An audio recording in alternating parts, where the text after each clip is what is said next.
what are the key things that you can consider when picking the best possible gaming monitor for your purpose.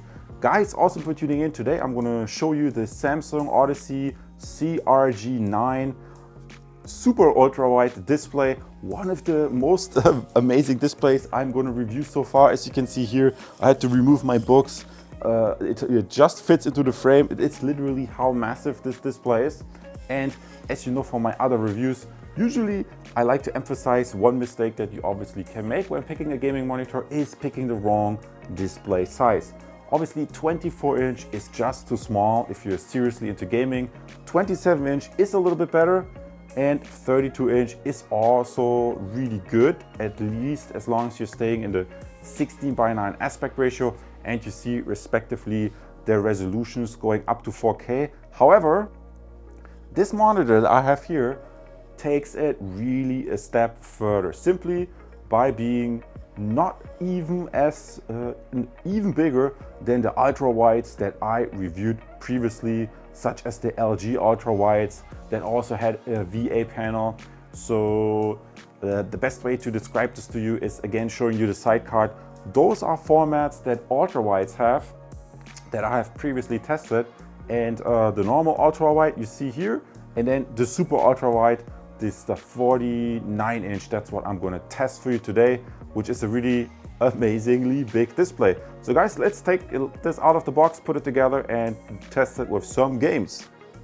And guys, a 49-inch gaming monitor is totally massive. So let's quickly put this on the desk. And rarely I did have such a massive display for gaming right here. So quickly peek into the box, and let's just quickly take the parts out and put it together, because obviously I want to show you the stand as well as the accessories in the accessory box here. And here you see the accessory cables.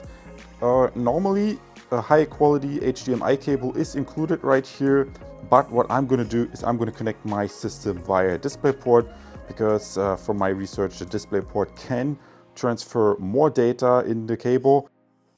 And because the display is so massive, we are going to assemble the monitor arm here stand with the display still in the box. And you take 4 screws, and I recommend you with a screwdriver in a crisscross pattern. You fixate it here. I can also show you a close-up shot where you can see here how I'm going to do this. And that's pretty straightforward. Once we have that out of the way, we can move on straight to the base of the stand. You again fixate it by hand, and then to make sure, really tighten it down once more.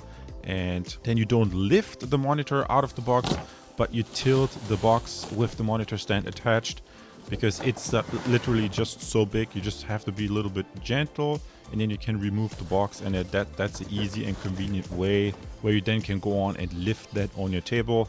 So yeah, just be a little bit cautious. It's a big display, but as you can see, a little bit different than other displays I reviewed, but yeah, it's totally doable. So last thing would be to put this plastic cover on here, clip it in and twist it into place, and ready is your display for the use. Excellent. And now we jump to the test part of the Samsung Odyssey CRG9 super ultra wide display. And I have prepared like this example for you here.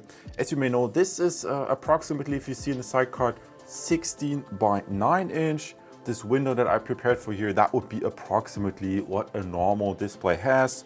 Then recently I also reviewed a 21:9, which was from LG. That gave you already more space because it was an ultra wide.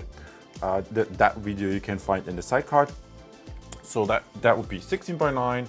21:9 approximately, and now this is like the super ultra wide, which gives you even more space than the normal ultra wides. So just that you have consideration what you can consider, what you're actually getting into when purchasing such a huge massive display. Then quickly changing gears here, another interesting thing that I actually found while looking at this displays. As you can see, I'm using this monitor with the Radeon RX580. And I would really recommend you to, if you buy a display like that, you have to have a powerful graphics card. The Radeon RX580 still works, but a fast computer you should have. And one thing I noticed is you only actually get 8-bit if you run this display at full 120 Hz, because Looking at the monitor settings within Windows, you can see the 120 Hz only gives you the 8-bit color depth. And what you should do, which I recommend you, is to switch it to 100 Hz, because then you actually will get the full 10-bit colors. So that's a small thing that you really have to pay attention to, but I would recommend you to switch it over to that. Obviously, it's also important to consider the inputs. This monitor has 3 inputs, 1 HDMI and 2 display ports. So it gives you some flexibility in case you want to do split screen, one system on this side, one system on the other side. And also an important consideration are, like I always preach, the panel types. You see here in the side card, Twisted Pneumatic is the fastest for gamers. This particular monitor uses a variable alignment panel, which is very good for contrast. And normally I'm always recommending the IPS panels for colors and enhanced viewing angles, which I've also reviewed a lot of those displays on my channel, like this 4K LG, which I also like, which has super crisp colors. But this is really particularly geared towards gaming. And as such, we can quickly start a game. Needless to say, it should be a modern game and your computer should be able to carry this load, because basically you're running 2 displays, left and right. And let's quickly jump into here. That's a very popular title, Rise of the Tomb Raider, the Tomb Raider game.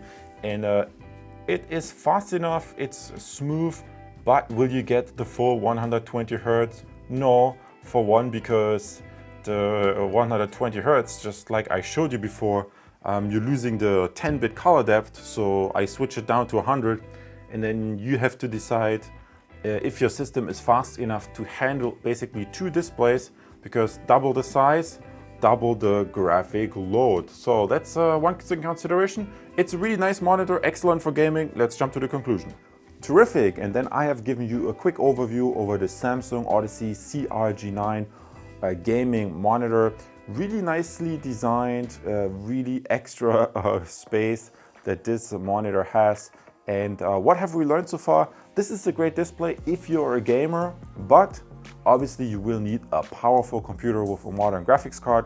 What I also really like is the way you can route the cables in here with this hidden compartment. You can open this up and route the cables. Everything looks super nice and neat. Then I have also talked about the different aspect ratios, like the, let me show this to you here again, 16:9 normal, then the 21:9, where I also reviewed the LG recently, which is like in between this and the normal 60:9, because here obviously you have the maximum size with the Samsung.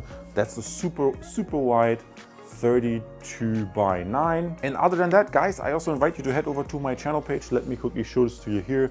There's a playlist called Monitors where you can compare both gaming and office monitors, a variety of displays for you. Very nicely also made is the stand down here. That was also very nice to stand. You can use that very easily, for example, to height adjust the display.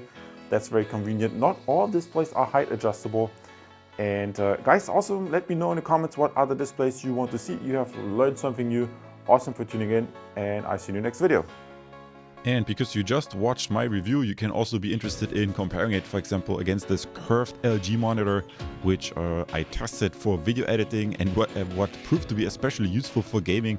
You see how much more space it provides to you, this massive 21:9 inch curved monitor versus the classical 16:9 24 inch in full HD. So guys, this was a mouthful.